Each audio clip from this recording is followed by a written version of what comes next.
Thank you so much for coming in today, and we wanted to also thank you and kind of get your permission again about the fact that you're being filmed. And so, I think they've gotten your permission, but you should know that obviously your anonymity will be preserved. You won't be shown in that video. Your name won't be revealed in the video.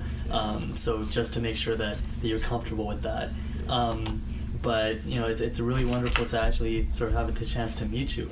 I think you guys were going to jump in because we're trying to catch up. So I think that tomorrow you'll be pretty busy doing the interviews, but there also is going to be other time during the day. You'll meet with your supervisors and make sure you set a time with your supervisors to do that. I'm coming up with an outline, working on an outline, right, for tomorrow. But a lot of it is just like contingencies, and what if he says this, and what if he says that? You all have a different signature, and you all have a different way of relating to people. So you have to do what's really true to yourself. At the end of the day, it's about being really present and a good listener more than anything. And things really escalated in a few days, a few weeks, It was changing and worsening. And it was the same time that I was able to get my travel to out of the country. And even when I reached here, I was thinking of going back until communication from home was telling me don't. I was now, where am I going? What am I going to do?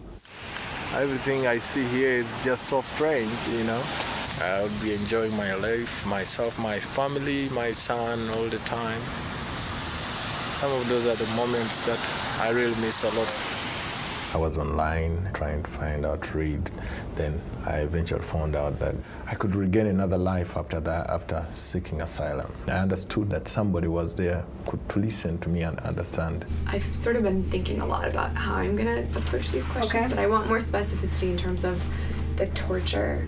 So it's very common for people who are survivors of torture, who have PTSD, to not remember these details or remember them differently every time they talk to you. So it is important for me to go ahead and say, can you explain to me, you say they hit you, where did they hit you? Yeah. This is going to be really hard, I think. So the officer will need to know that information because they want to make sure you're credible and you really experience that. Okay. But hopefully that will be sufficient with the psych report and the medical report that you even right now I don't like what I'm going through. I've been a provider for people. Now I'm like, I have to depend on somebody to look after me. I feel like I'm under somebody's feet.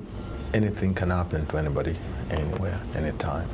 His story is in line with the way in which they detain, arrest, and torture people. We're making a broad connection by saying, look, clearly these are governmental operatives, ongoing torture. Right. It was pretty clear to us that this was going to be a relatively straightforward case. We have a very strong claim for asylum. We definitely tell him your story is truthful, we believe you, but we never know what the asylum officer is going to say. The other thing is that he has a young son. Once his asylum application is granted, then we focus on bringing his son here. But this interim period is filled with so much uncertainty. Being a single father is not easy, and then again you're abandoned. I feel I've not fulfilled my part. I've abandoned my son. If I am granted, he is granted too, and then we start our life again, and we fight as men, and Good morning. Saying, how did you feel when? Yeah, exactly. That makes sense to me. Yeah. She's so emotional. Hearing my voice and hearing her voice is So hard. Yeah, you can feel the concern in her voice, I'm sure. Okay, well, I think her email itself provides a lot of context and information for us. Let us know if you need a minute. when she can't explain something, she breaks down. Yeah, I know. And then she says, I don't want to talk. Right. It's really dangerous for the client to communicate with family back home or friends back home. But there was one person in particular who witnessed pieces of what we write about in the declaration. We really needed, if possible, to get a corroborating declaration from her. She's agreed to write it. Finally, I got a date to do an interview. My team has been a very great team, and they have prepared me. I'm kind of strong. I'm looking forward to it and sharing it with that person. I want to keep progressing and achieving more. I want to keep into a different. I want to be more productive. I want the inside me is not here. There's a body, yes, everybody can see this, but there's no me. I don't need to come out and tell somebody that this is what I've gone through. And I don't want it to keep following me up as a story. I want it to end somewhere. We got colored pictures from Dr. that you took on Monday. Okay. I want to prepare you for the interview. And then at 11, we'll go to Chris Jackson's office, who's another attorney here, and she will pretend to be an asylum officer. From being an orphan who had no hope, I used myself, my talent, and somehow I came out standing, strong. It's all gonna go fine. Thank you. There is always me looking at this very far away from me, and then I think I want to get that. Here, Officer Jackson. Okay, now this is it.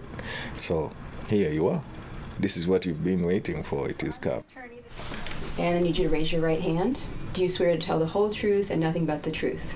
Yes. All right, you can have a seat. What do you actually think about the current government? In what sense? Whatever sense you think is important. There's a lot of abuse in the government, and you not know until you're a victim. I was detained, tortured. Those situations have really got stuck into my mind, and they scare me a lot. What was the worst injury that you had? Bodily cuts, different bodily cuts on my body, and then head injuries. I was kicked so much into the head, and the jaws. They could ask me a question, another one punches me as I'm trying to answer, another one kicks me. When I was tied down, I could lie down. I was stepped in. Tell me what you were like before all these things happened to you. The bad memories have covered all the beauty of what I had as a person, and the beauty of what other people were getting out of me is all dead. I don't have that anymore. How old were you when your parents died? I was about 13 years old. And who raised you after that? I have let out a lot of what's out of me, and I feel we're ready. After the prep last week, he was smiling a little bit more. I think there was more hope in there. It's his time to tell the story and do this.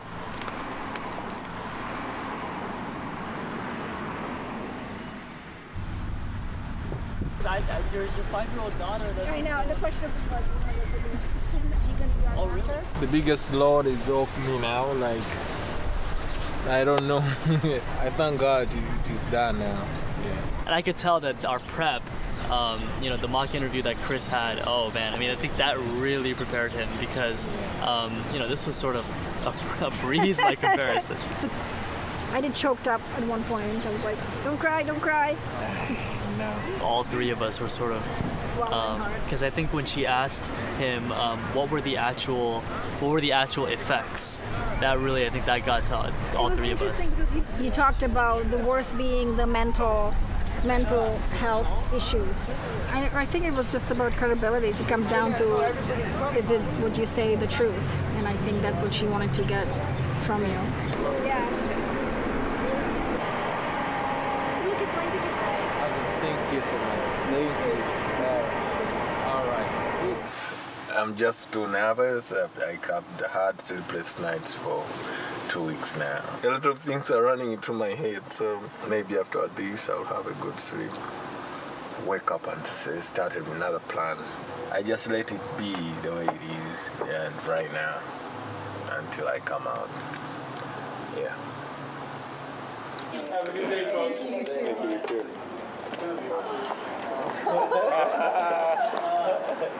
Did you email Kaka? We got it. Did you email Kaka, Hamad? So happy. Thank you so much for all you've been doing for me. My asylum has been granted, and I'm so happy and I'm so grateful to what you've been doing. May the Lord bless the works of your hands, and hopefully you call me back when you get some time. I'm trying to get to you, but I can't go get.